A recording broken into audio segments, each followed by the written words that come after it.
Ni volume kan aba fonyana ka bela jelen fo ka wolo nyumando fo ya fo oskerola ni volume kan aba fonyana quoi s'il vous plaît merci.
Madame la présidente, c'est mon côté, nous regardons mon mari.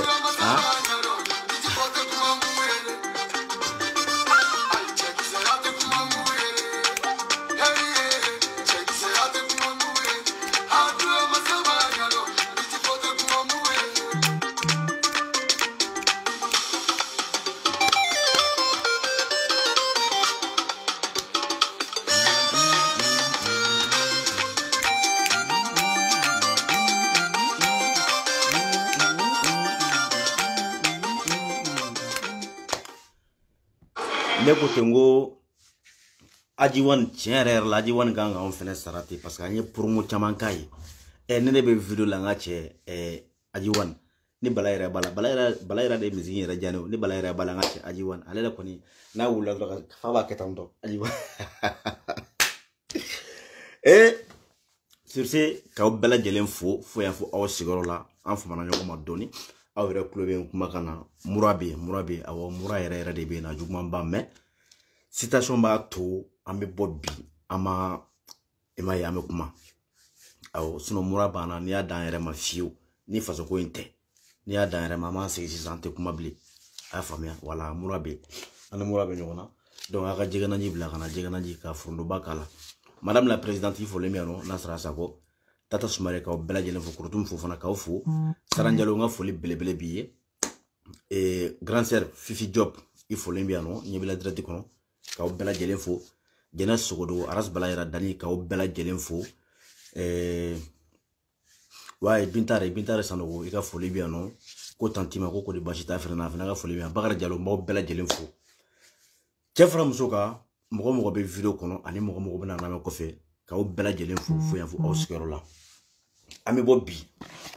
yɛlɛ an da don an bɛ na an ye wurutigi ka wuliya kan mɛn sɔrɔ an ye wurutigi ka wuliya kan mɛn ko les ridicules ne tuent plus malien awɔ c'est à dire halalaw bɛ kuma yɔrɔ min na je crois que mɔgɔ dɔw bɛ olu kan k'u makun halalaw bɛ kuma yɔrɔ min na mɔgɔ dɔw bɛ olu kan k'u makun Mali ko in na bɛɛ ye bɛɛ dɔn ala ne bɛ k'an sigi bi ne dabali de bɛ ban wallahi ne dabali de bɛ ban anw ye ko faamuya anw ye ko dɔn bilahi an ye bɛɛ dɔn quoi mais boli kɛra anw ma wajibi ye pourquoi parce que mɔgɔw bɛ minnu nalo ta ka di kojugu mɔgɔw bɛ minnu bɛ ils sont très faciles ka manipuler ou bien ka da mɔgɔ la kojugu anw bɛ bɔ ka kuma olu de ye ka ko walawala bɛ se k'a faamuya cogo min na sinon an ye ko faamuya bɛɛ ye bɛ dɔn n dabali de bɛ ban k'an sigi ka maliden dɔ ye k'a fɔ ko e maliden Mali joli b'e la Mali identité b'e bolo k'e b'i sigi bi k'e bɛ Mali kɛlɛ jamana wɛrɛ ye k'e b'i sigi bi mɔgɔ minnu bɛ nin an ka nin transition na k'i b'olu kɛlɛ n bɛ sa de depuis ala k'an da non seulement Mali bɛ wagati min na bi an bɛ Mali bɛ a bɛ péril de la bi quoi Mali ka survie Mali bɛ yɔrɔ min na bi Mali ka histoire yɛrɛ bɛɛ Mali ma deli ka se ɲɔgɔn ma en fait le Mali est une malade le Mali est une malade et à ka état c'est tellement critique billahi mais au même moment mais jamana kɔnɔdenw sigilen mɔgɔ minnu filɛ an kunna bi depuis ni Modibo bɔra la fo bi billahi a Mali ma deli ka ɲɔgɔn sɔrɔ o kan ka kɛ maliden bɛɛ ka fierté de tous les Maliens doivent être fiers anw tun bɛ maloya k'a fɔ mɔgɔ ɲɛna ko an ye malidenw ye anw tun bɛ maloya billahi k'a fɔ mɔgɔ ɲɛna mais bi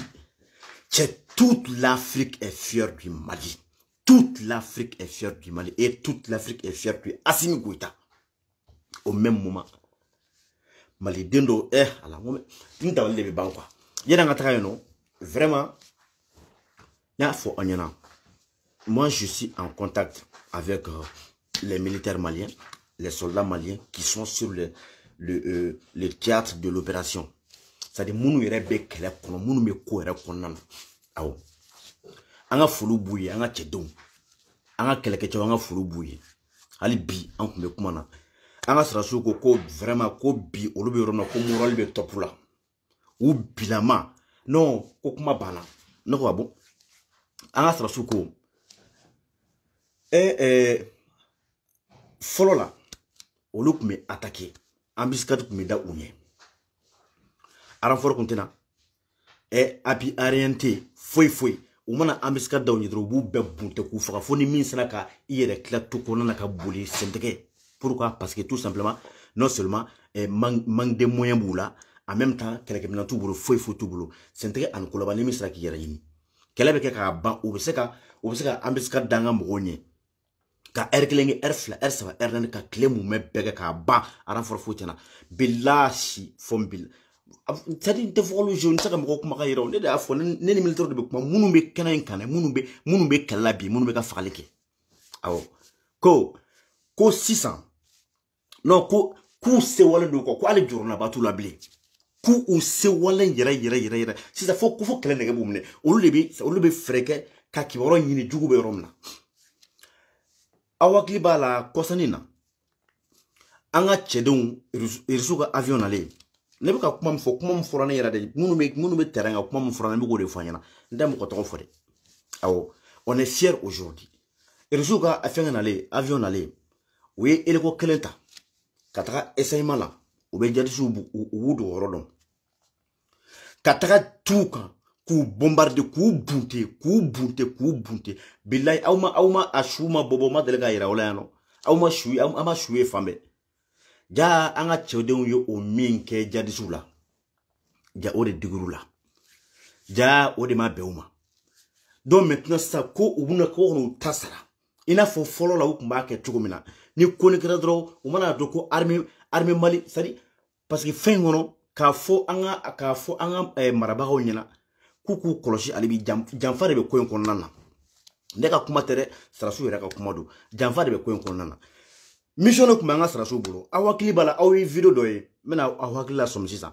aw ye video dɔ ye tile fila den dɔ bɛ yen nɔ a ye filmeli kɛ a ye ko bandu ye kariw la jɔ a kɛra je crois wangolo de wangolo ou bien je crois wangolo de don u ye kariw la jɔ kari 13 denni ye filmeli kɛ f'a bɛ ka fɔ a ka video kɔnɔ ko grand frère ko kari joli don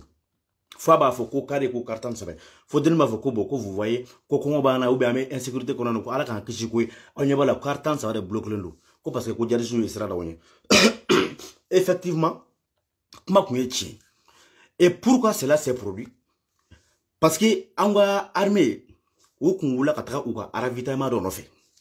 u ka citerne de ravitaillement ko bɛ taga ka taa o tagana pour que citerne min bɛna ni essence ye kana o bɛ kɛ u ka mobile kɔnɔ u b'u ka patrouille kɛ ni mun ye u bɛ taga kɛlɛ kɛ ni min ye c'est à dire aide logistique quoi ravitaillement u kun wula ka taga o de kunbɛn donc maintenant ça bere rouge ani bere vert dɔw ani unité spéciale asimiga unité spéciale u taara ka taga citerne kunbɛn u b'u k'olu escorter u bɛna ka na kan kɔnɔ a kɛra fo Moti de u taara Moti ka taga ni compagnie kunbɛn u b'u k'olu escorter ka na ja mɔgɔ wɛrɛw de filɛ ka information di terroriste ninnu ma jadisi ninnu ma comme quoi ko armée ka convoi dɔ bɛ ka na sira la donc u ka taga embuscade da u ɲɛ comme ça u bɛ fɛrɛ u ma maintenant u nana ka na kari mun na jɔ o de kun ye embuscade ye an ka mɔgɔw kun bɛna bali ka na u bɛna bana o kari la dɔrɔn ja y'a sɔrɔ u kɛlen don k'u lamini sisan dɔrɔn paf u b'o bombarder u bɛ tɛmɛ u b'u bɛɛ faga bilahi mais entre temps a b'a dɔn filmeli kɛra en même temps mɔgɔw commencera ka to ka wele kɛ ayi donc maintenant ci de sera an ka kɛlɛkɛcɛw ma minnu bɛ nale o y'a sɔrɔ olu kun sera tɛnɛ village dɔ bɛ yen ko tɛnɛ ni wangolo man jan n'u kun bɔra tɛnɛ dɔrɔn u kun na wangolo de c'est à dire kari ninnu bloquera yɔrɔ min na n'o kun kɛra dɔrɔn u kun bɛ ji da u kan mais alhamdulilayi o de kama nin kɛlɛ in kɔnɔna na an bɛ population fo ka tila k'a fɔ dugu mɔgɔ bɛɛ lajɛlen village fɛn fɛn n'aw ye c'est à dire n'aw ye mɔgɔw ye mɔgɔ minnu ye sigana mɔgɔw ye n'aw ye mɔgɔ ye minnu ye binganikɛlaw ye c'est à dire n'a bɛ se ka fɛɛrɛ kɛ ka sarasu minnu nasɔrɔ soit a bɛ mɔgɔ dɔw dɔn a bɛ mɔgɔ dɔw la a b'olu wele n'olu bɛ se ka kunnafoniya di k'a fɔ ko jadisiw bɛ nin yɔrɔ la ou bien u b'a fɛ ka nin embuscade da u b'a fɛ ka kɛ tan tɔ il faut que population a ka sarasu dɛmɛ il faut que c'est à dire malidenw voilà ok merci beaucoup Wan voilà Wan de don dugu in tɔgɔ de ko Wan merci il faut que population ka sarasu dɛmɛ est-ce que vous voyez donc o nin ko in kɛlen mɔgɔw commencera ka to ka weleweleli kɛ sisan fo ka na kuma se an ka cɛdenw ma minnu bɛ ka na ni citerne ye minnu bɛ ka citerne ni a mɔgɔw armée fɛ détachement dɔ don quoi minnu bɛ k'olu escorter ka na a kuma fɔra ye dɔrɔn olu sera ka dan tɛnɛ siɲɛ kelen tɛ u ma sɔn ka bɔ tɛnɛ parce que a y'a sɔrɔ su kɔrɔ ka ban donc n'u kun ko k'u bɛ bɔ tɛnɛ k'u kun bɛna bali ninnu na sisan sufɛ u kun b'u bɛɛ daji donc olu ye information dɔrɔn paf u sera ka fɛngɛ wele ten aviation wele ten tɔ aw ma ye donc aviation wele sisan olu ka sɔrɔ ka hélico ta appui la ka na sisan ka sɔrɔ ka ninnu fɛnɛ escorter sisan u bɛ na sisan yanni u ka se o y'a sɔrɔ terroriste ninnu fɛnɛ je crois que u informé la k'a f'u ɲɛna ko aviation la o de kama n bɛ k'a fɔ n ko janfa bɛ ko in kɔnɔna na janfa bɛ ko in kɔnɔna na donc u fɛnɛ welela k'a f'u ɲɛna ko u ye aviation wele ko hélico bɛ ka na ko ka na appui d'u ma appui aérien d'u ma kabini o kɛra dɔrɔn u tununa u y'u ka position bila fiyewu u taara don u ka wo kɔnɔna na k'a sɔrɔ hali hélico ma s'u ma sinon n'o kun sɔrɔ kun b'u bunte de mais aw k'a dɔn k'a fɔ ko an bɛ don min na ko bi c'est à dire sarasukɛ mana fagali kɛ a bɛɛ tɛ se ka fɔ mais u ye an ka mɔgɔw ye terroriste min faga nin sɛbɛnni kɔnɔ bilayi mɔgɔ 170 ani kɔ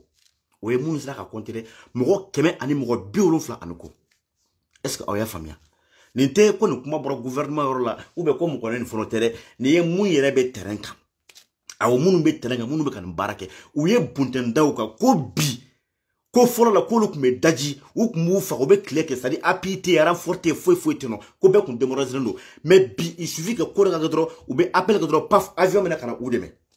avion bɛ ka ratisser kɛ ka gocili kɛ sanfɛ k'u susu olu bɛ ka ratisser duguma n ka ti k'u balayer k'u ye terroriste gɛn u y'u gɛn k'u bunte k'u susu u ye bɔgɔ don la u bɛ ka position bila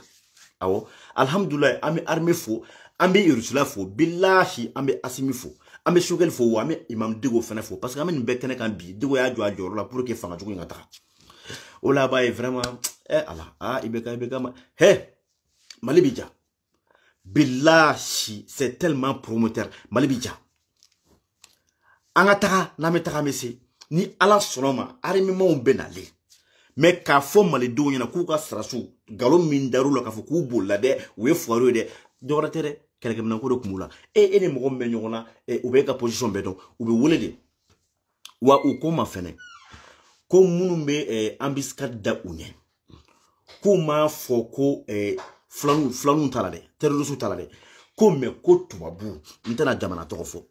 ko tubabu de be ja ambiska da anga mogonye nu yanga mogo susu wakati na ku frapper ku furone obi so ka flanu wole sta obi so kana ko na ko to laban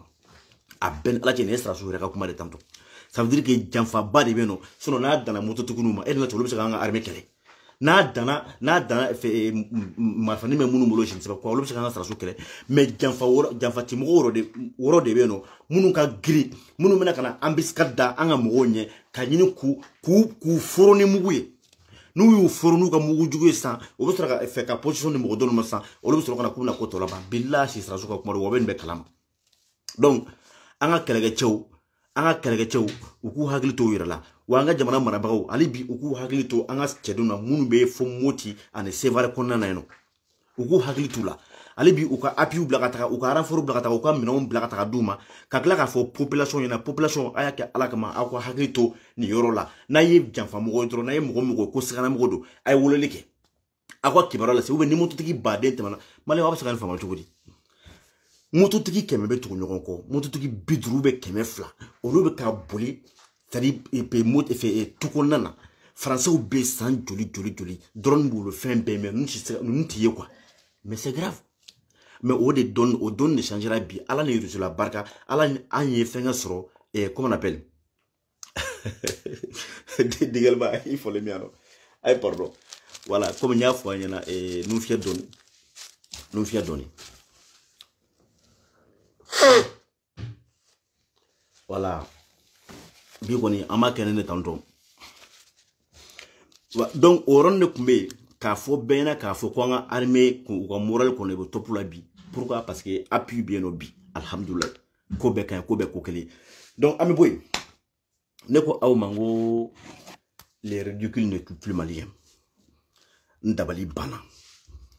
malien wallahi on bora yanno on ye ali je ne sais pas soit disant ko sommet Macron Razbati ou bien je ne sais pas Macron Boubé ou sommet qui na ken ma fo nga be diversion ya ne ma fo mise en scène ngo mana kando wa ko se wala ma bora kuna wa ka se ka mugola nyina ka toro ka tasma do mugo jamana kon nana amen bela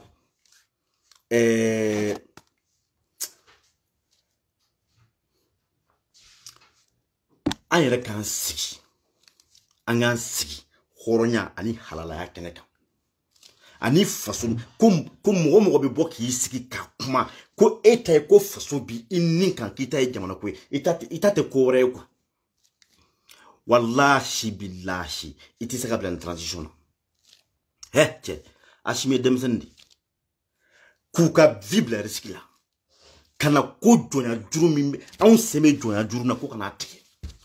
malon alhamdulillah an bɛ ala fo k'ala barikada ala bɛ ko ko la o tɛ tiɲɛ ala bɛ ko ko la o tɛ tiɲɛ aw bɛɛ y'a ye depuis don min na Assimi ko Assimi jɔ Macron ɲɛ tɛ ta tɛ n ka cɛ ka bula don Macron na a ma kɛ bɛ ɲɛna yan nɔ an ka population an bɛ k'an jɔ an ka transition kɔfɛ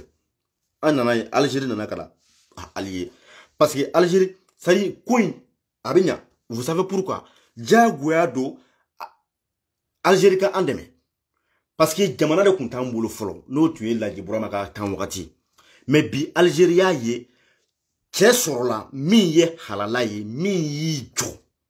tête à tête k'a b'a fɛ ka bɔ jɔnya juru kɔnɔna na parce que Algérie b'a dɔn ni français sera ka Mali nɔri anw ka nɔri pétrole ni français sera ka exploiter o Algérie fana ka pétrole ko bannen parce que i b'a dɔn Algérie ni Mali bɛ tan dɔ de Mali bɛ Algérie duguma Algérie bɛ sanfɛ ça veut dire que n'i ye Mali ka pétrole dingɛ n'i y'a dayɛlɛ dɔrɔn Algérie ka pétrole bɛɛ bɛ jigin ka na a bɛɛ bɛ jigin ka na Mali fɛ yen donc ni français bɛ k'o bɔ ça veut dire que c'est comme si olu ka Algérie ka pétrole bɛɛ bɔ mi olu y'a ye bi k'a fɔ ko cɛ dɔ sɔrɔla ko bɛ k'i jɔ k'o ko bali ka ninnu gɛn ka bɔ yen nɔ Algérie nana ka na fara Mali kan ko bɛ Mali dɛmɛ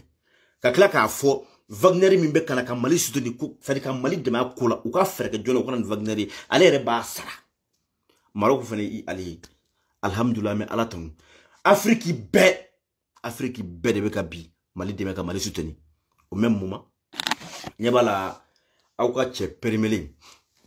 aw ka lagatɔ gɛlɛjan c'est à dire kumasuli den quoi n t'a dɔn famaluden ni bamaluden aw kɔni bɛɛ kɔni y'a bɛɛ c'est à dire kuma in fɔ kun ye sisan wala ne bɛna fɔ aw ɲɛna sisan mɔgɔ minnu bɛ CDR kɔnɔna na minnu bɛ bi hali bi dɛ tɔni min bɛ yen ko vive Arazbachi minnu bɛ kɔrɔ staff saya ne bɛna fɔ aw ye a y'a kɛ ala kama kira kama aw yɛrɛ k'aw sigi aw tugura Arasta kɔ Mali ko de la wa ou bien aw tugura Arasta kɔ c'est à dire k'aw ka jamana ci aw tugura ko k'aw bɛ aw ka jamana fɛ de wa k'a bɛ ka jamana ko kɛlɛ de kɛ wa fantanw ka kɛlɛ Mali ko kɛlɛ de kɛ wa ou bien aw tugura ko a ka jamana ci a yɛrɛ ka propre intérêt kama a ma se ne kana ne ka explication di aw ma dɛ aw yɛrɛ k'aw sigi don min na an bɛ IBK kɛlɛ jamana kun bɛ cogo min na bi o don ani bi min bɛ ka kɛ n'aw ta ye Mali ko aw yɛrɛ k'aw sigi a ka ko da ɲɔgɔn kɔrɔ bilahi n'a y'a sɔrɔ ko Mali b'i dusukun na diɲɛ cɛ o cɛ bɛ k'e halala k'e yɛrɛ wele ko Mali c'est à dire e ka ko ye Mali ko ye wallahi tɛ ka to Arasta kɔ bɛ bɔ a kɔ an bɛ don min na ko bi anw ye kɛlɛ kɛ pour que an ka cɛ sɔrɔ min b'i jɔ a jɔyɔrɔ la an ye kɛlɛ kɛ pour que an ka cɛ sɔrɔ c'est à dire min bɛ jɔnya juru tigɛ ka bɔ an sen na wa an ye kɛlɛ kɛ pour que an ka mɔgɔ sɔrɔ min bɛ c'est à dire ka mɔgɔw minɛ mɔgɔ minnu bɛ ka jamana nafolo dun foyi ma Mali jigin dingɛ kɔnɔ bilahi corruption aw ka vérificateur ka général filɛ vérificateur général ka dossier lajɛ aw ka locale ta filɛ a bɛɛ kɛ c'est à dire k'a bɛɛ des milliards c'est des milliards dɔrɔn mɔgɔ kelen bɛ mɔgɔ c'est à dire mɔgɔ 100 ni yɔrɔ dun an ye kɛlɛ kɛ ko ka mɔgɔ sɔrɔ min bɛna ka zone bɛɛ minɛ minnu kɛra sababu ye k'an jɛ kalan na k'an jɛ balo la k'an jɛ lakana na k'an jɛ fɛn bɛɛ la ko k'o tigiw minɛ ko k'o don kaso kɔnɔ o de tɛ ka kɛ bi yan don min na aw ka Arasta bɛ bɔ k'i sigi ko Bubu ka gouvernement na ko Mariki ye mɔgɔ 3 minɛ a ye Bakari Togola minɛ a y'a kɛ tan olu minnu ye bamadenninw ye milliards de millions damadɔ dɔrɔn mais bi ni transition Assimi kelen ka serment prêté ka Sogol kɛ premier ministre o ni bi cɛ mɔgɔ joli minɛ a ka kɛ ni mɔgɔ 50 ye a ka kɛ ni mɔgɔ 50 ye mɔgɔ minnu minɛna aw ta ye Mali ko bilen wa ni bimakɛ ni sika ni fɛn fɛn jamana nafolo dun wa n y'a fɔ dɛ semaine nata in na a bɛna juguya ka tɛmɛ nin bɛɛ kan wallahi lisiw la fɛn mɔgɔw bɛ yen nɔ ba ne ko n ko ja wulutigi ja a jo don a ka kule baden ci ja a jo don ko ni binjeni ma ban ko tɔn na taga tɔn sanga fo kuma t'o de ya n'an bɛ taga an bɛ se ne tɛ kuma ne tɛ caka kuma n bɛ dan yan bi minnu bɛ Arasta kɔ a y'a kɛ ala kama a ka k'aw bɔkolo kama a ka k'aw fanaw ba kama n'a y'a sɔrɔ ko aw tugura Arasta kɔ de ko Mali ko aw ka sigi Mali biɛlɛma bɛ cogo min na Mali bɛ ka mara minnu bolo bi olu comportement ye min ye Mali kɔnɔ ani jamana kɔnɔdenw ma u bɛ ka baara min kɛ en 3 mois ele ko joli c'est à dire dɔgɔtɔrɔso u bɛ ka fɛn bɛɛ kalanso wo dɔgɔtɔrɔso wo baloko wo a bɛɛ lajɛlen tu Saraso bɛ ka équipé bon ni Mali ko don e ni ala cɛ bɛ se ka to Arasta kɔ mɔgɔ minnu k'o baara kɛ k'o di e ma k'i fa ni baw la kana k'i somɔgɔw la kana k'olu bila sécurité kɔnɔna na minnu bɛ k'a fɛɛrɛ kɛ cogo bɛɛ la Mali bɛ se k'a ka yɛrɛma hɔrɔnya sɔrɔ cogo min na aw ka Arasta kalekan don ko f'a k'olu la jigin ko f'a k'olu mankutu tiɲɛ ko f'a k'olu la échouer pourquoi parce que a bɛ dɔ ka baara la a bɛ ka baara kɛ dɔ ye aw t'aw yɛrɛ ɲininka bilahi n'i ye halala ye ni aw ma ye mɔgɔ ta ka bɔ ka vidéo kɛ bilen yan jɔn i bɛ bɔ ka mun de défend i bɛ yɔrɔ i se ka tiɲɛ kɛ nkalon ye sa o ko ninnu bɛɛ n'a sɔrɔ k'a lakalili la o de ye kuma wɛrɛ mais i yɛrɛ sigilen ɲɛ bɛ fɛn min na e bɛ se k'o falsifier n'i ye halala ye mɔgɔ o mɔgɔ bɛ k'i ye halala k'i sɔrɔla furu kɔnɔ bilahi an bɛ don min na ko bi ka Arasta comportement ye ka filɛ Mali bɛ ka jɔ cogo min na i bɛ bɔ Arasta kɔ n'i tora a kan dɔrɔn i ɲɔgɔnna dangaden tɛ yen a tɛ sɔsɔ bilahi a tɛ sɔsɔ ɲɛ bɛ la ne ko aw ma n ko le ridicule ne tue plus malien wulutigi de y'i fa yɛrɛ la kunungo su ka dugu jɛ kunun na ka taga malien denw ka halala malien denw ka Thomas Sankara Junior malien denw ka yɛrɛ wolo malien denw ka fierté Min depuis anya don domina depuis don floflo na nene cheto me faut na bla bila a ka position ma changer chien clé a gazira no kuba mena ka do ko so ka menace ka fembe ke ami da so so ko petu a sadi ay kuma kle mbo ada bo sra ka fobi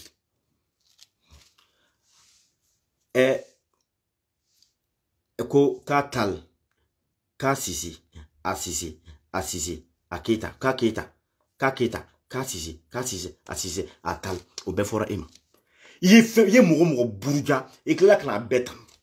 wa benso wa bebe minede a bede be mine blokuta la billah tesso malmatu matu jawram nyomulu atesso arata de ki fa iyere la e mo lan kulo siri tegele gele ko tonzo nye e mo mi yere sari sawra yere telare e sari e be kan nyina min ko ne de ya fo enyina ne ya fie ngo eshwera face au M5 et les bora ki jo malé o ara ka ko jetem ne de arasa ko omo kuni ibe ka takara ko jamana be ci ko jamana d'Afrique ko e mal ko bani on ta here ko no bi on ta bo jo ajuru la bi jebete ka on deme yi jo face au M5 ni be échoué et ma échoué yono indana kan yi ke digo feneka kam maliko kele black noro mo ko tokoro bala ko burja ko la gushi ko ndini ka fembe minga koro mo nga koro ni fay ka fembe ke ne ma fengi be échoué e metaka ka solo chien fla ko nna sista ikla ki to la tu malidombe ka malido ye mo soro no ye ashim ni shogeli munu be ka jamana na bodinga ko bi munu be ka jamana barake malidon sako ke malido folo la akumbe ku kella ki ga boka ko fa aba français ni ibe ga mi na ki gazé bi munu me bi udatu udala ko jamana kono don ko mi wa an be ka min fuye obu ko de ke arasa de ko obu ka an wa bara mi ge ko kana ke ko munu ya an wa jamana na flo dun ka jamana na flo shwe ka burja no krasa be ka an wa arme je kele ke mnona no krasa be ka an je dokotro sula no krasa be ka an je kalana ka an je balola ka an jamana na ka shika chi olubu ko o min bara ka arasa ko kana ke he ede be bobbi kebe ni jo ayala mede ndaballe bana yeni nga se belle cerveau erema ka rondo rectifier ka bono ka rondo expliquer aw ya ye aka odona ndaro garando se kelen lo be don meno aye nun to gushi dametiki dene ira wolode ko nun to ko kuma mi fo avion kola ko o e garonte avion saba avion nani commandera saba nana ou be fla nana fla saralen ko dayru tarade kelen kumede ou yo war sarade o nana de avion saba nana ni o fara nunto nunu nani ga o be ke den wolo fla ko nunto ko avion na len fle ko ibe ga da commander de banaw da commander ima sikile depende ni transition nana aw ma famia arata nyona hasidité arata nyona kalabanchité warasa nyengo sadi kafiri quoi ne ya fo awina billahi arasta shitane de o de arasta shitane de o de ne arasta billahi iblisa wulu den folo o de arasta be yoro bente wa be yoro la fiati abe debene transition sikira debene kurata kara jo mo ne ko na saka takane ibe kay desra no ibe ka takaro aw ka fone debene dominant transition sikira aw de la ka arasta ka kan transition tam ou ye bara feveke e shikena ka ibega ka gouvernement kele ko jalisi machine ko machite ko scanner te machine la nunu na ni jalisi kana ni scanner machine joli taniko ala sa ya kuma mera sada jamais de la vie e shike ka ibega kele la gushi ku ka ngasra su chika ke molu ko ka ta ko ka so kele ke na tubulo ku langolo ku bla ka abattoir la boucherie la e mo kuma fa nunu ne be ka bika e ko nani en espace de 6-7 mois ka ili ko nani ngache quelques avions à bebala tout genre ko nyini ka di numa o makenya na ayo kuma marasada nunu ye milliards débloqué ko école so rénové ayo kuma marasada nunu ye hôpital militaire ka a dugukolo ka a première période ayo kuma marasada mais jamais sarimba fa ka foye ou ye activement fait question debulu no fait ka bekan ma banda watan fode mais depending shogal ni ashimi nana ou ye fait ka benyana mais aw ya kuma me marasada jamais de la vie atafo mais odona ici comme si avec un nunga avion kuma fo nous ne avion sans nous ne avion commandé Sadio ya fodé ou ya commandé décembre de avion na de nous to galon de c'est-à-dire parce qu'avec un nous to de kele fa ko la gushi ko burja ka ira mo ko galon de mais c'est-à-dire atna fo ka kuma fo ko transition majamde o ere manda e quoi abeni ka desale a desale ne be ke me fo nous to de ka gushi jagoya parce que obeka bula do ala aw mai hasiri nyanwo billahi nuntuko ala kana chira nuntuko kana ara sajabi de ibika ke chuko mna de o de kayama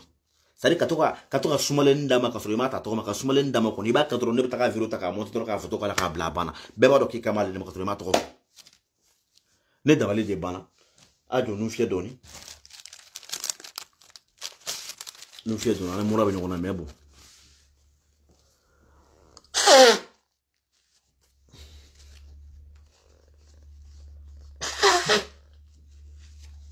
voilà mura de be bide ouais bintare ami ñoko mbolo isanoko vous voyez ne de kay arasa ki fa hier là belle cerveau comment ala mere ndabali de bana he ala ko les ridicules ne tu plus malien quoi à ben ala na krache ala me iga piam ne iga tiga téléphone ni mena iga kuleke soufa iga ta jimi ça va continuer. Ça va continuer.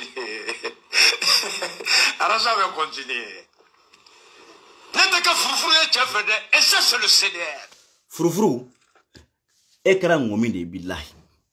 Ekran ngominde. Be yelema. Be, ça dit be a sinfili la. Be. Sumala si zala kahina la. Ibeka, Boubou, Léotal. Ani joni tout ça dit quoi mais c'est grave quoi Franci a bela jele be s'infler là écran furfurte écran ngomi yere yelema takula le ni kungo takula sa mo famia wa ben le cerveau takula le ati yelema de ben le cerveau ba kandeka hala ça dit quoi e ba yera yela la abaka no fo are ba don merci beaucoup madame la présidente abaka no kuma fata are mo le do quoi parce que ben mal le khoroñati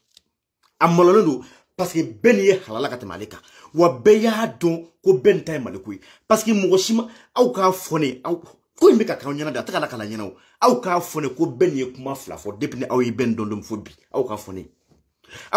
ko ben le serve ka kuma kan fla fo aw ka fone ko ben le serve tukura politicien doko aw ka fone ko ben le serve tukura politicien doko ko wa keleke aw ka fone ati jamais de la vie acheter aw edou ye keblan gushi kakla ko tan ye bubu ye sumala gushi kakla kataka o ta ko kika ala ko candidat kaybi kala gushi ka karim la gushi bebe dok ka ika sniper ou black karim ko fambe États-Unis ko be boyari mina o ko kulishi ba bolo o be tanto kakla kana ko ga joy awo gerana bu war bu kadima ibe ka pareil bubu sisi bubu de tan kelno moni ala me billahi bubu ta kasula wallahi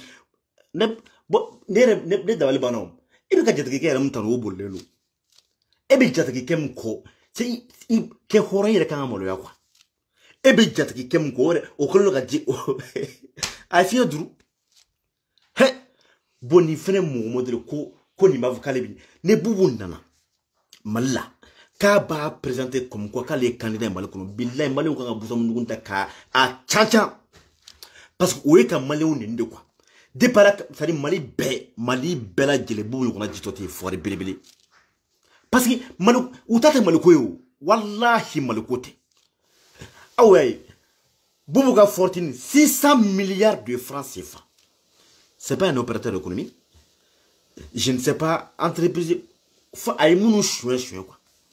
bubu ga métier djuma aw be métier djuma no bubu la 600 milliards bon ñu wala warti malikono bi je ne pele kana le gouvernement ka ke ministre des finances ka ke premier ministre et au tami ke ye jamana na flo beshui na wa jamana ma chi na ma siganse zabara kono jamana juma be chi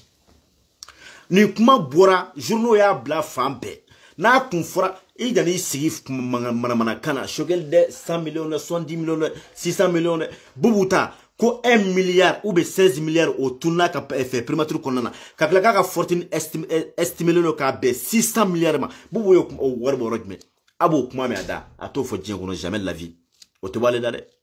bu we zoin ni point comme mbesina ha woni binjini ma banton na taka ton sanga fu medai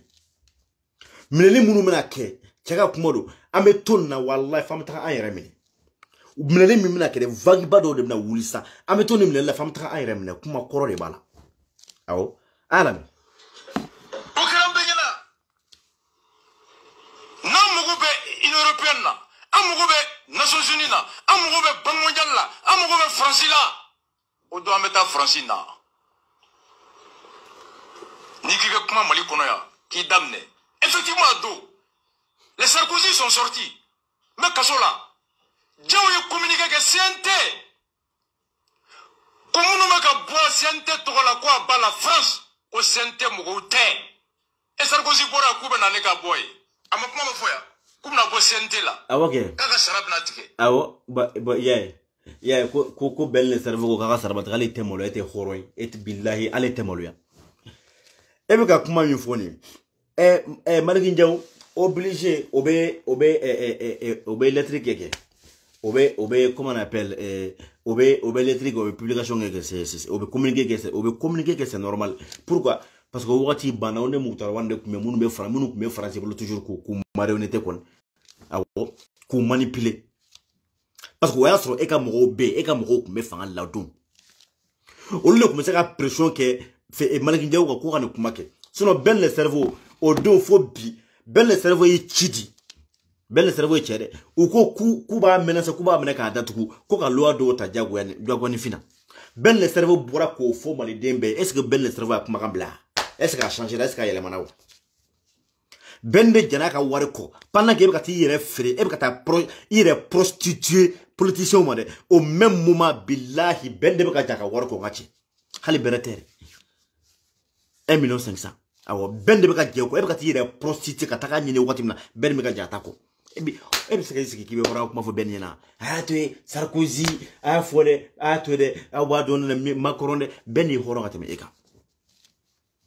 ne de ya fo aw munu meka ne la me aw munu meka ne la me aw ka fone ko debna aw ye ben don dumna ko ben e kan flafo ko ben e koma flata ben ko aba la France wa bi ben de gaina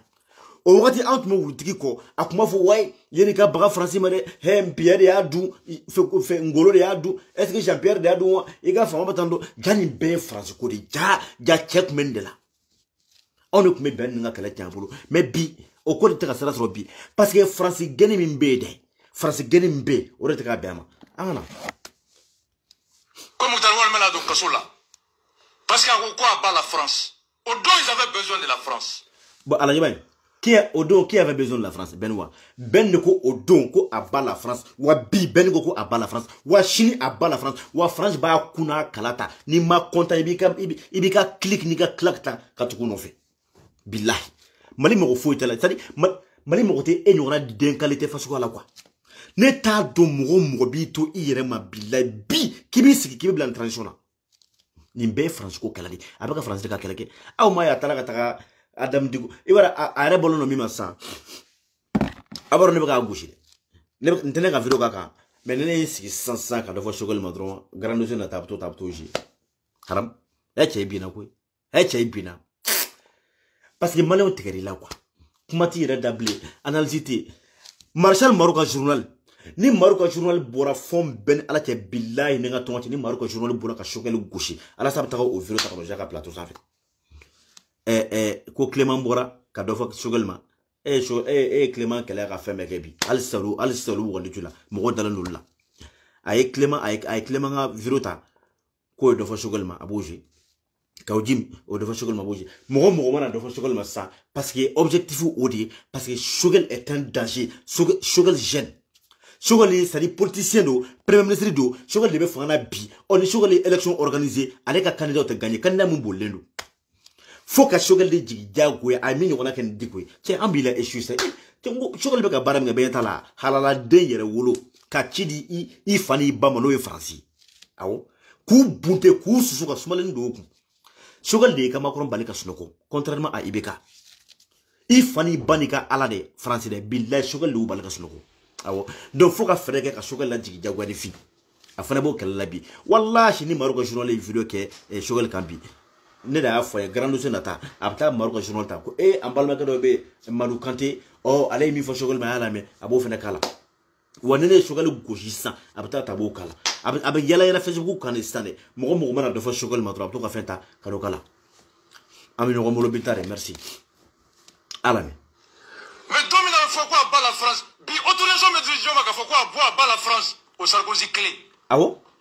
parce que il s'est battu pour obtenir son objectif. Parce que oui, halala de était horrete halala. Depuis le kunu, ben le cerveau ko aba la France depuis aka gelen. Faut qu'on a bi, ça dit munu ma kelede. A eu genga bo fangana. Bi, ça dit loi balé de boulot bi. C'est balé de bi, aller de ba sa ko ke bi. Que e ka mo toile. Akunga gele ben bolo odo. Na kun kuma kuma gazi. Mais ben de wula ki joka chesrike ko lu genga boy. Ben ma ke benyana kali chongobi kafuko aba la France amtaka irusuka ambassade de la mafo aba la France amita boulevard la bi aba la France wa de bi fo male kono bi wa mo ba fa be halala wa fenfe bo contrôle nga cheti yira nyinga ore taka bema hal shini aba la France hal shini ben ya fo aba la France che mina kuma kele fiere idala nu yera de mais billahi te ben le cerveau sur ces samara la fo ben ni ben nga samara ma grine ka fo mo tunya mo gondi ni e drobi ka beninga samara sengle da fo ben neni masache neni nga tongote me beninga samara sengle ta mo blanco benen dafa parce que chebado yi sendo kono quoi parce que yere woluli halala dendo yi sendo kono ne bota ko blanco hali ni lulu ni jamali marjani da eka ne be beninga samara ta keto samara sengle dro flata de kelendro chebeninga grisa ben be jabia ben klalaw ben klala mena on est ben kele ya on est ben kele ka kadema yanu jete chienka wa anyo kele ko to sra mi gade obo sra kele ne ka bi adama changer edu wallahi sunguru baya la politicien dans la tendo hein abe ce soir ate ce soir alaye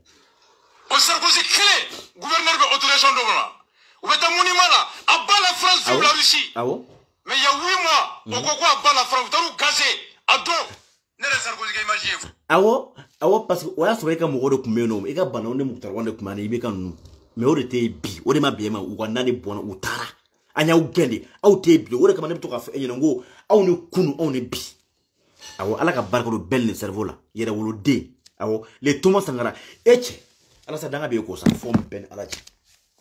ere kan mo la ka ben to ko fi dalare ben ku mede no fe ben ku mede ko mais ben kra leader de bi mal ko no malen c'est je ne sais ka fierté de ben je ne sais ka fierté o de ben le cerveau e kan ko ma wa ben est la fierté bilé mali je ne sais pas fierté de beni na bororo nga tabe yaklami e be yoro meublé jomo bela papa ali dumi ga wulu ali wuluta du che bey bla betre le ka kubana pio ne o fonete hasiri de ne ko mali be ala ti yoro di ala te e yoro di mal de mable na be keme bi konte bega ki fe bega tukula te ki kanu te ki be fasoko kala jaja chene o he auta kalama nta chika kawlo awata ke kuleni buni be meta o befeli wa ben kan kelen pede ala ka dama kan flafo wa odi horanya odi halala wa odi leader ya ben est une référence aujourd'hui et donc ala kana mo ko shi denke yi ba ndro shi duluté amakaya ayi aw de cerveau do là il n'est pas de Sarkozy de là c'est mon petit frère je l'aime trop. Ayo wondo depuis radio Belenga Galamine Sarkozy lo domina Joe wage moni bokone o mo ko France là Sarkozy pour quoi awa ayafo bo ale teka kuma foi fo ateka kuma foi fo ben le cerveau ma faut ka faudra ko ben de la kana envoyer ko na kanta France kele kale ko ka France kele ko pour ko moté humain akuma on de berneni ko wayele ga France kele ko munu ga wardo flotalo kele wa depnu o don fo bi ben ma kangelenga anga bo benna ben ga fani sadi ben dengle ga fani i seki fay i 12 années ne bala abe yoro ayen befo benma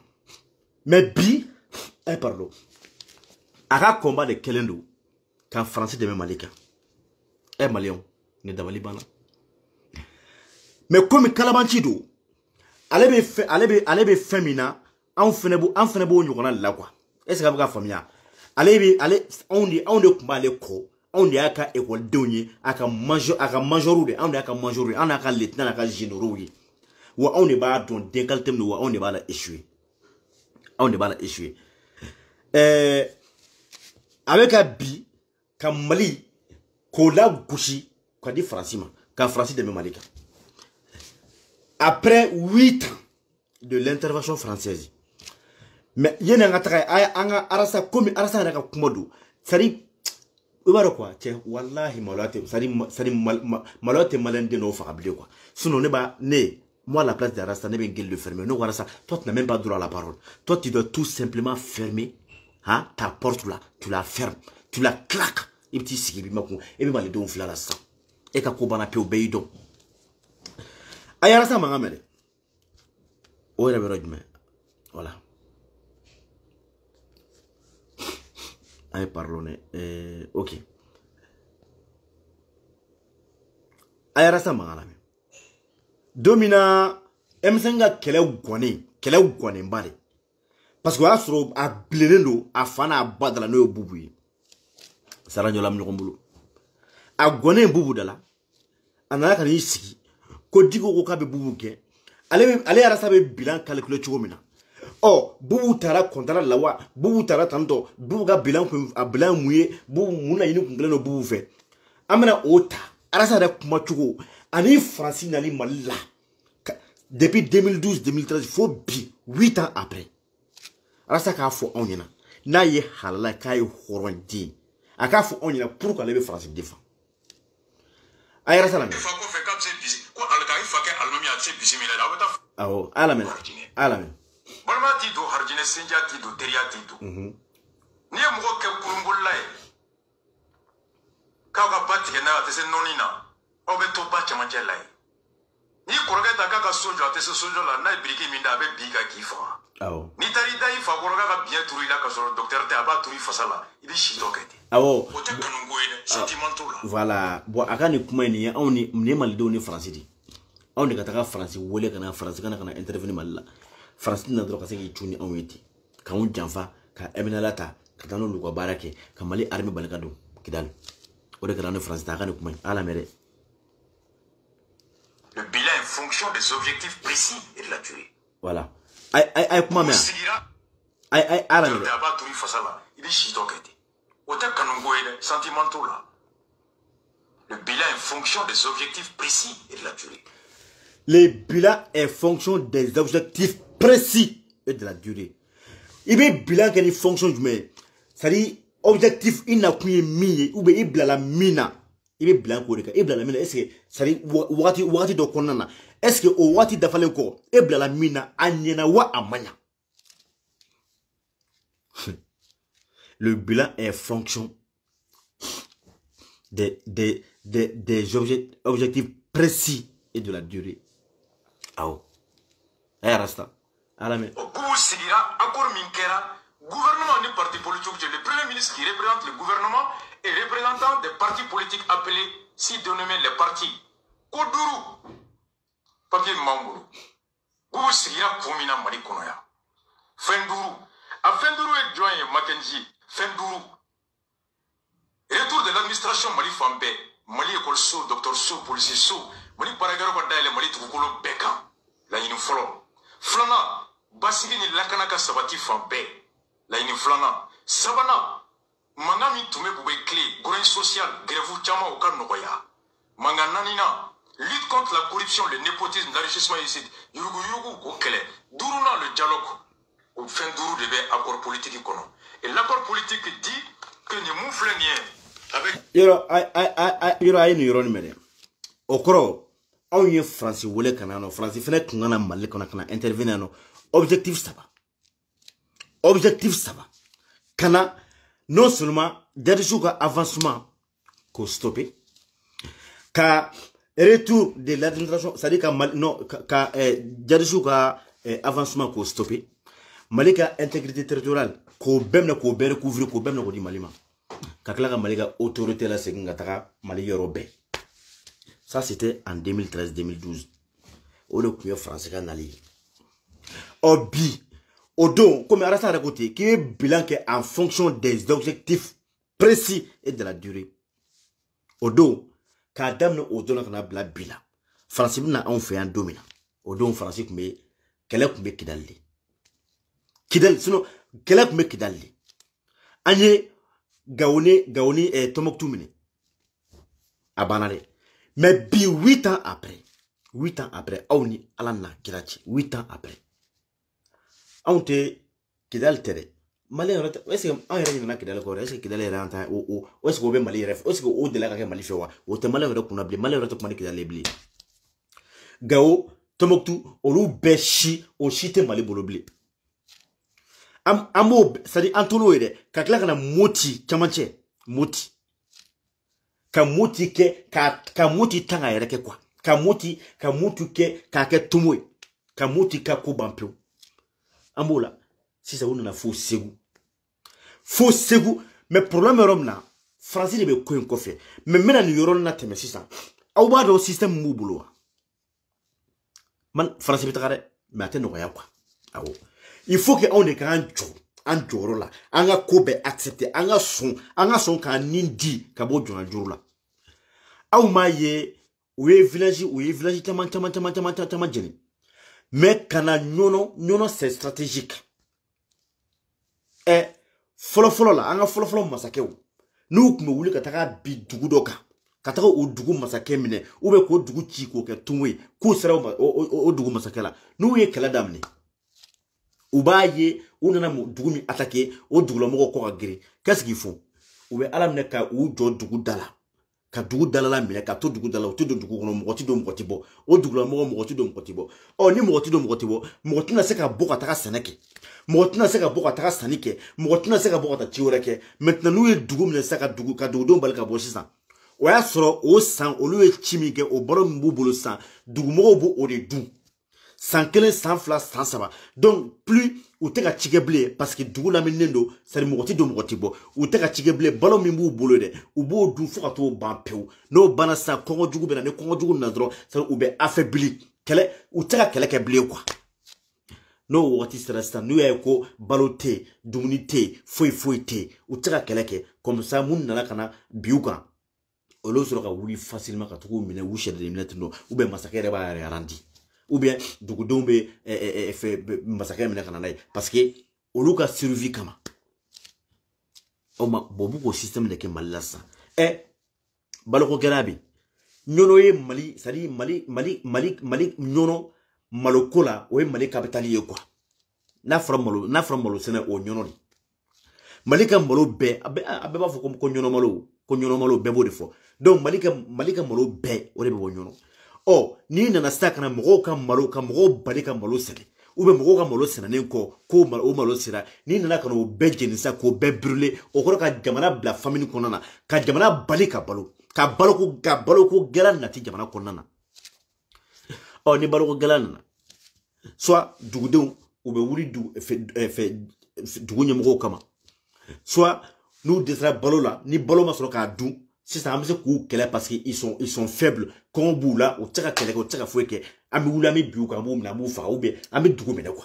ou ami jamana eremne ou des systèmes B ka kon ati jamana konana ka ça dit ni kon galera sana jugora na gona jamana kono don dans le sang au luba céder pourquoi parce que au luba wuli kabla autorité la sisa au système de beno ou de kama mafanga quelque chose na kuku farati kosebe ou ka freke ni kunna ou de kama nere bolo sisa mais au fana kuma wore quoi ou lubna ko fe donc quand rasta dit kabe jamana kabe France défendu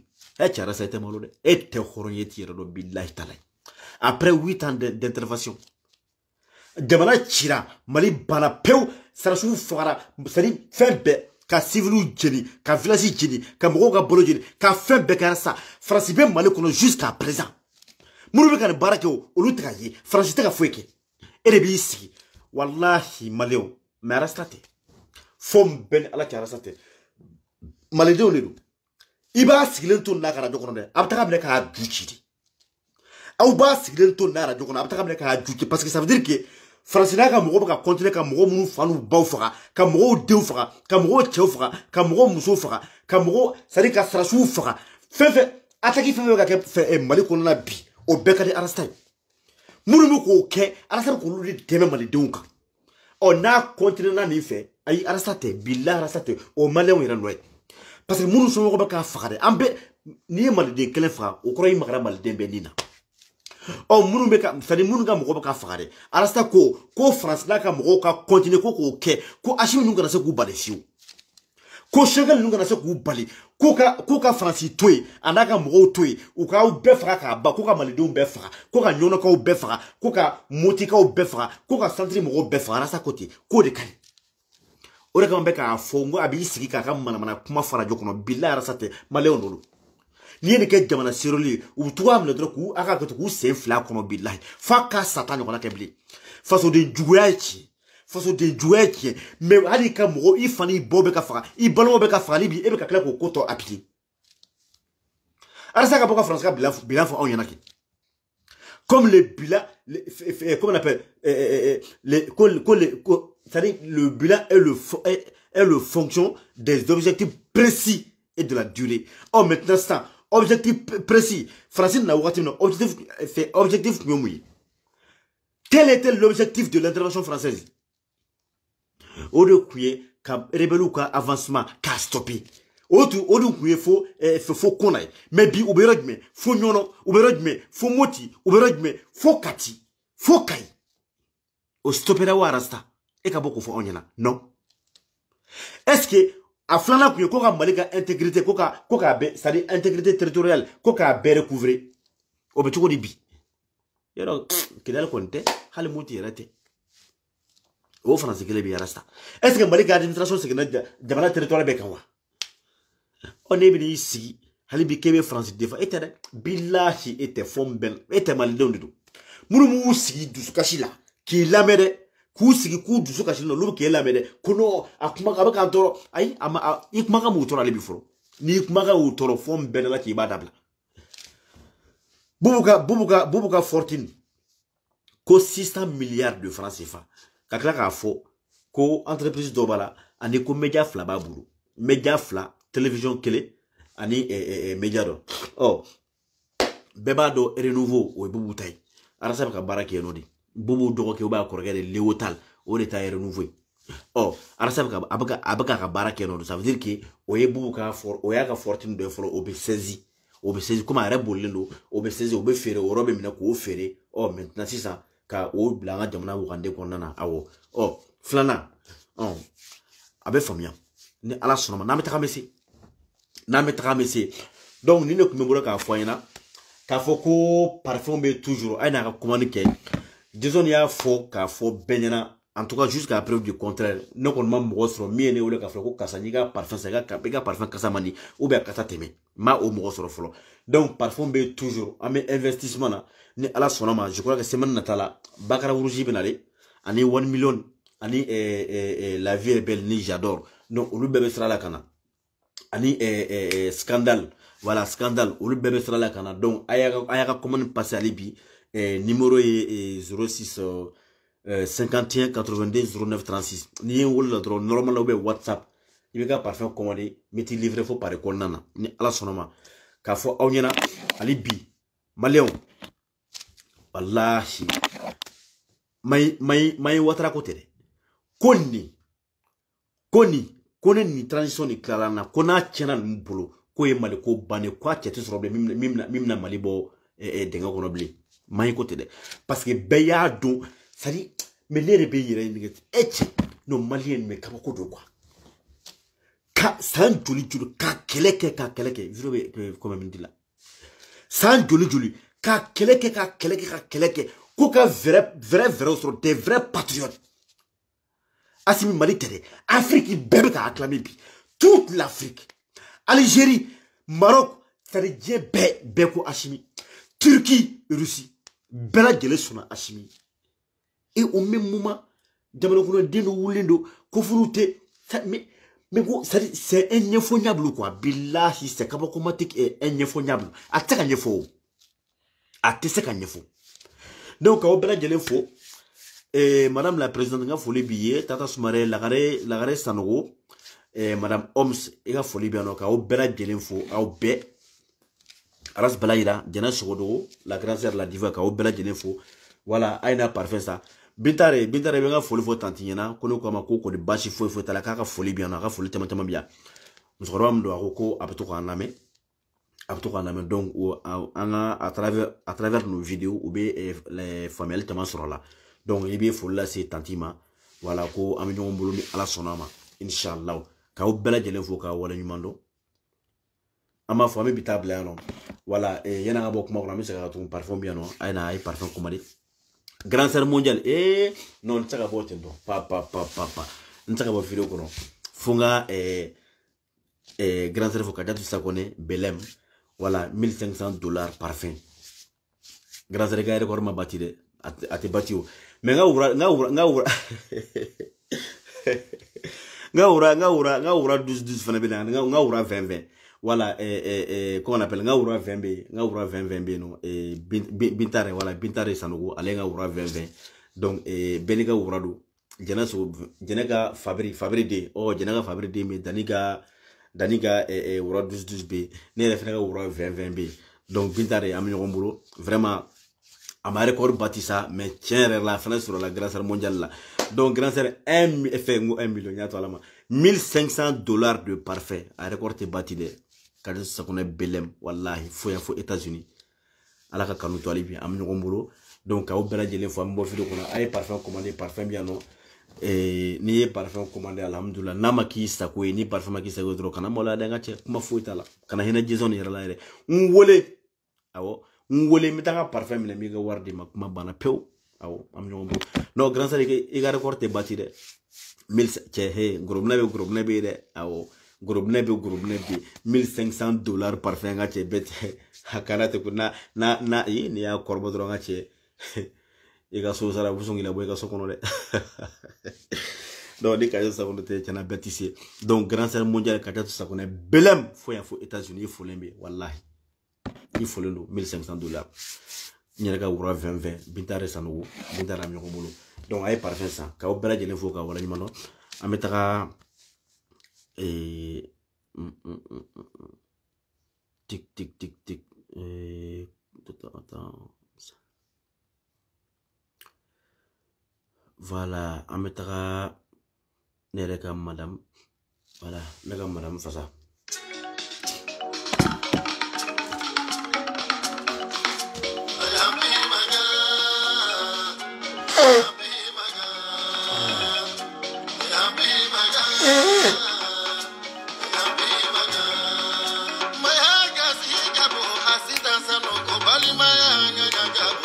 solo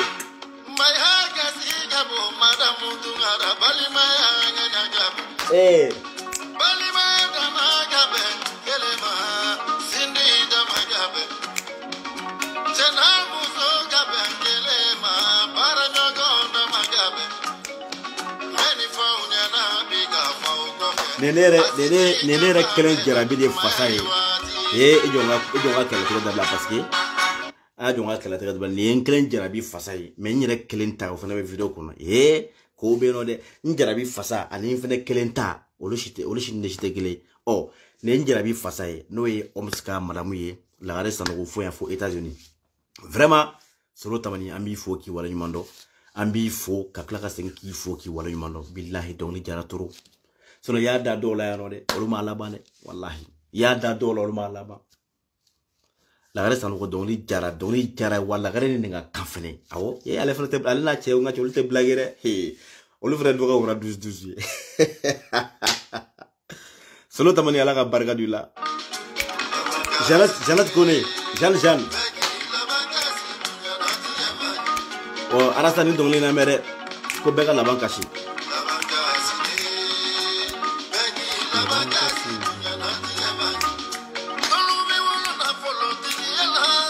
la gare sanogo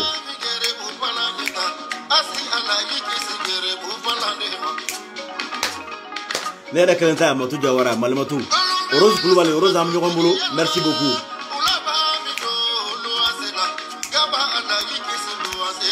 Janet ifa sama kala bi de jara kolo bakari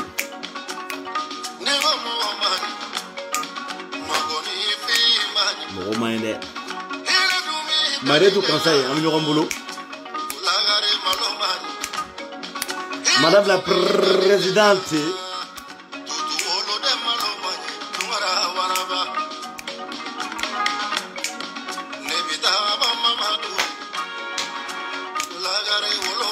Eh.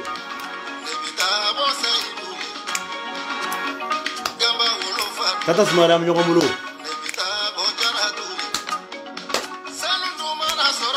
Mais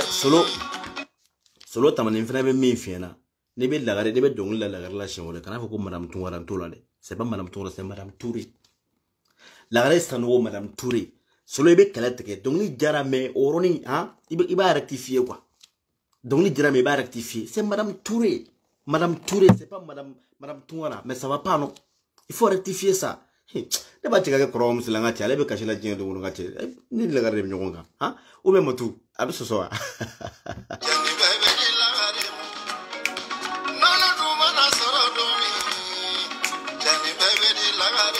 eh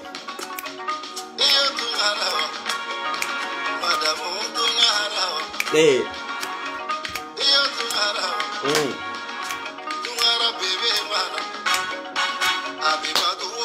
Salut Dambélé, grand sœur am Nyogomulu.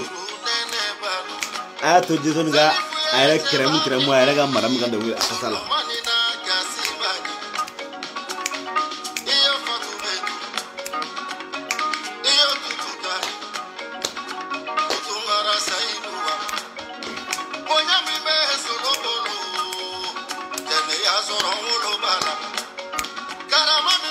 No, nagare doni jara solo tamana ala ka barga dula wala ki bolo me ala fene akara dan yira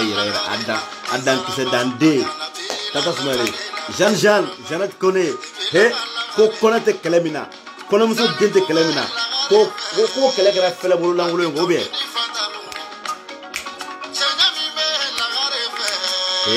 solo ntola de ayre te gabatere te Jason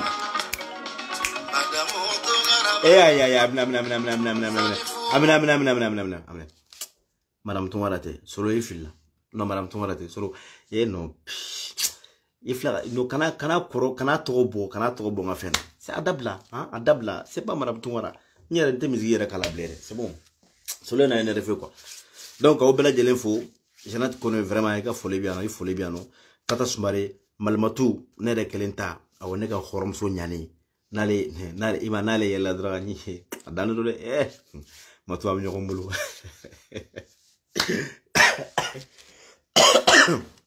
donc ame vidéo blano ka obela jeno foka wala nyimando aga ambe doron ala sonama o kolendo Jeanne am Nyogomulu ala sonama numéro pour parfum numéro 00336 51 82 09 36 00336 51 82 09 36 parfum badene bien ay parfum commandé mba daw ma moins cher la bataka ferré en gros quoi ka ferré en bas ferré en gros mba ferré détail fene ni mo be détail là ba sans détail là ni mo be en gros mba dima en gros prix fene la bataka ferré faut pas fouetter non toi ay wole ga parfum ça am Nyogomulu che ko quand la politicien a warimine la politicien a warimine che angana yere feri maintenant man débrouiller fene mun fana na parfum ça te kuma chamana de na ma parfum ça donga che meta do ma beka soro do ni te tagala ka here kanyi ma beka soro do do balmatu na on ga horom sonya na am Nyogomulu ka fu ka wala nyando merci à tout le monde encore merci kaka mo mo ngare ko ma bati fio parfum ko na o de grand sœur mondial ka jatu sa ko ne belem $1500 awo kage to ala ka barga dula o kera de he dogo ma ko kuvaki yare ko bati no chenga kuma ka chada amano ko ne grand sœur te blague koy aywa Jeanette am Nyogomulu Jeanette koni am Nyogomulu ka bala jelen fo ka wala nyando voilà Espagne wo nega parfum mataka dugumna Afrique nga parfum tara dugumna plutôt Mali drone Afrique koni vraiment comme nte mogodo no Côte d'Ivoire ni Congo no Gabon no ultima parfum ngale ke mais nte mogodo no quoi mais na borola Europe fambe Asie parfum tara Norvège atra Suisse atra Angleterre atra Hollande au te Pays-Bas atra Hollande atra Espagne atra Italie atra États-Unis kon to fambe ntaro nya ntanta da doere sari jama fe Belgique na be sus a be quoi Europe fambe mais par exemple la kata ni mago bela dra commander faut pas te mtaka bla posula kanya ka fred douane sara do kika par exemple la kata dima wa be si ma fana nyumana wa ina parfum commander ka fo ka wala nyumana am nyogom bla lon ala sonoma anyo ta do weekend do tam boka taka nyani je oh ko tenia ka semaine be ga barala mais tam weekend na ame boka taka voilà, on t'a doux, merci beaucoup à tout le monde.